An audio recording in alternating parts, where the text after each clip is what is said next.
Hey everybody, and welcome back to Hobby Sauce. Today I'm going to show you how to make a lake for your wargaming table. Let's get saucy. Hobby Sauce.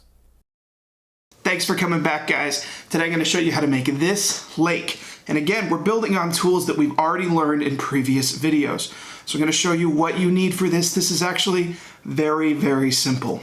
Okay, so first and foremost, we're going to have our hardboard bases. That's something we've used in 2 videos thus far. This is what I use for water effects. I don't think everyone needs to use this. This is a little expensive. It's not terrible. I got this for $20 on Amazon. It's just an epoxy resin. I'll bring that up to the screen and maybe it'll focus in. But this is an epoxy resin. It comes like this. It's in 2 parts. So you mix equal halves and it will harden. What I like about this as opposed to something like Woodland Scenics Water Effects is this is not acrylic based, so it does harden. It actually has a chemical reaction. This is Woodland Scenics. I use this because I had it around, and I don't know if it's picking up on the camera, but you can see kind of where there's a lot of nicks and stuff on it. That's just from storage. And little tiny things cause problems with it. I'm actually going to lay this over with this today so that that goes away and stays away on this one. And then beyond this, we're also going to need one more thing. This is cheap, and I've been using this for probably a year. This is called DOS, and it is a air drying clay, which is what we're going to use to give the ridges to this so that the water effects stay in. So that's really all you need. We're going to go ahead and get started. All right, so the first thing we're going to do is take the DOS and roll it up in a little snake. So you just do this. This can take a while. I'm going to edit a little bit of it out, but the goal is that you want to get a snake that will wrap all the way around the lake.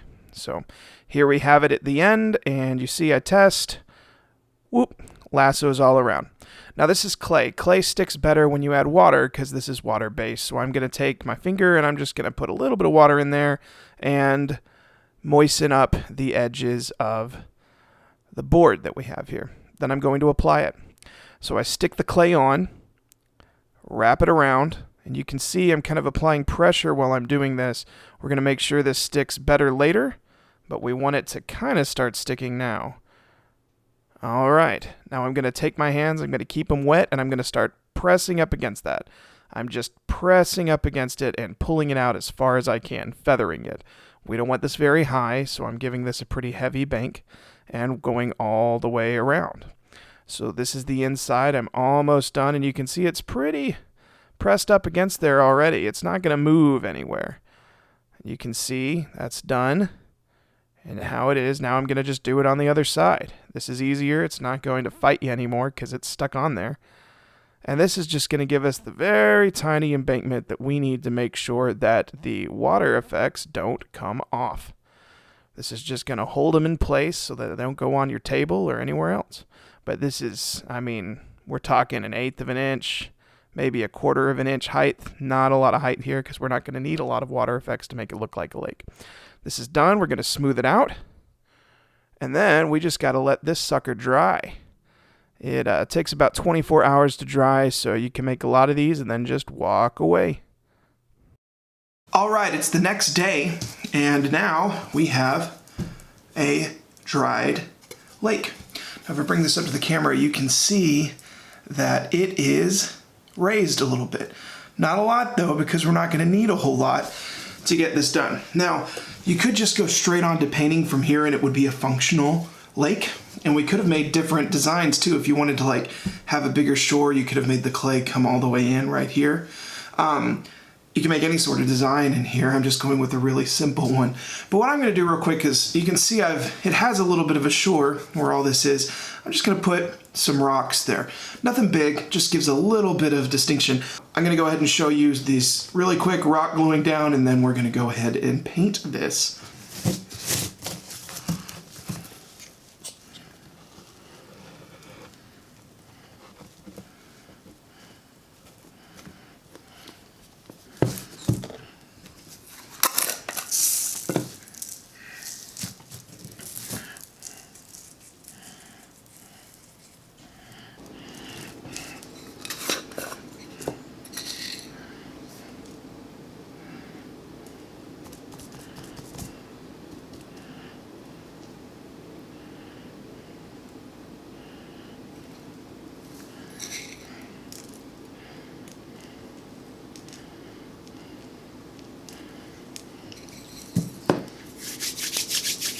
All right, now you can see I have a palette here. I want to paint these, but I'm going to use some different colors. Water is not naturally blue.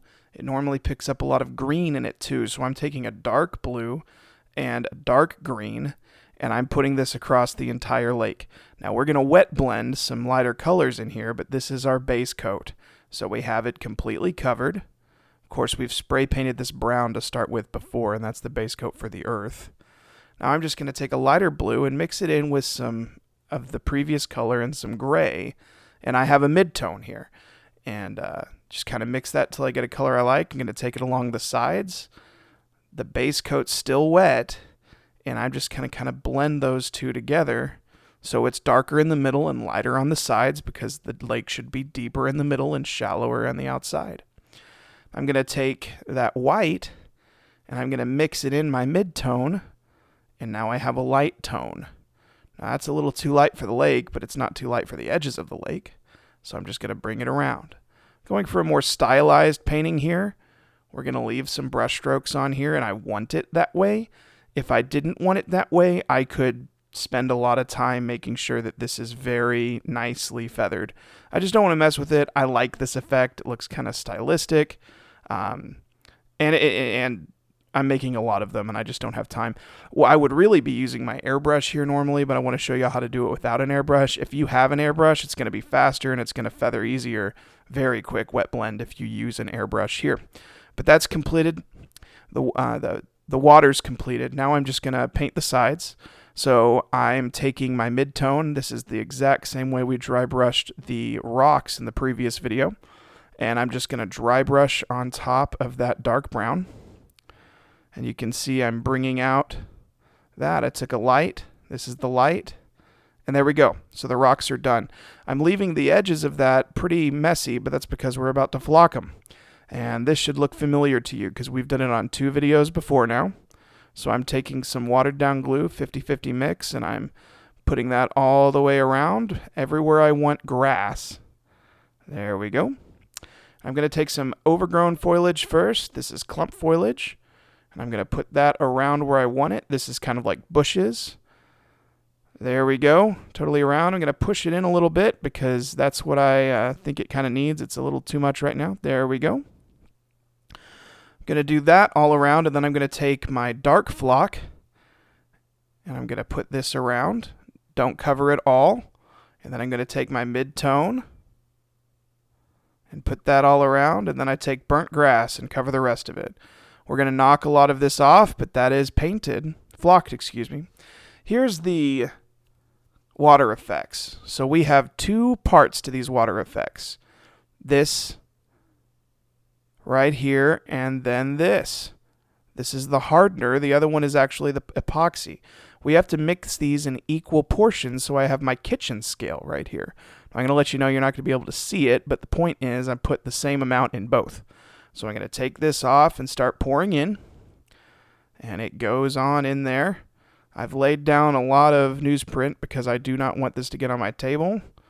I'm the chef in the house, so if the kitchen scale gets screwed up, that's on me.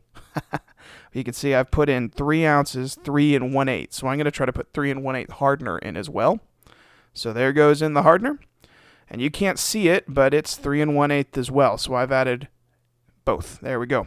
I'm going to take this popsicle stick and I'm going to stir it. Now it's really, really important to get this stirred very well. You need to scrape the sides. You need to make sure you get to the very bottom. And you need to stir this for a minimum of 3 minutes. I do 5. Your hand is going to get, or your arm is going to get a little tired. That's okay. But if you don't mix it well, then it might not harden at all. It might stay tacky. That's no good. But this is it, totally done. 5 minutes later, and I'm just going to pour a little bit out. It self-levels. You do not need to work hard on this. I've sped this up a little bit because it takes a little time.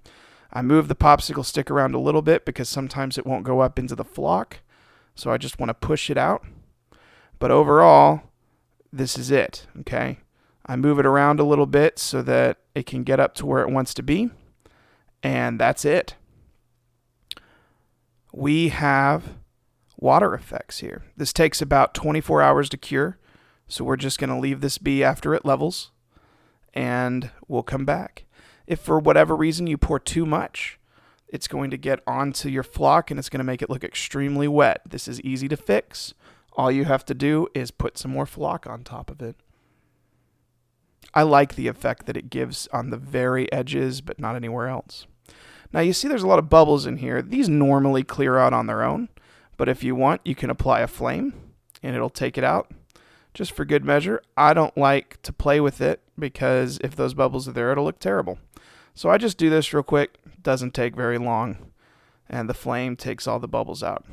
You just have to get it close. You don't actually have to hit the effects. All right, and we're done. Look at it right here. This is a finished lake. It's hard, it's flat, and it looks nice. I went for a more stylistic paint job. You could make it more blended to make it look nicer. I kind of like the way this looks, and it's fast, and I was doing a lot of them.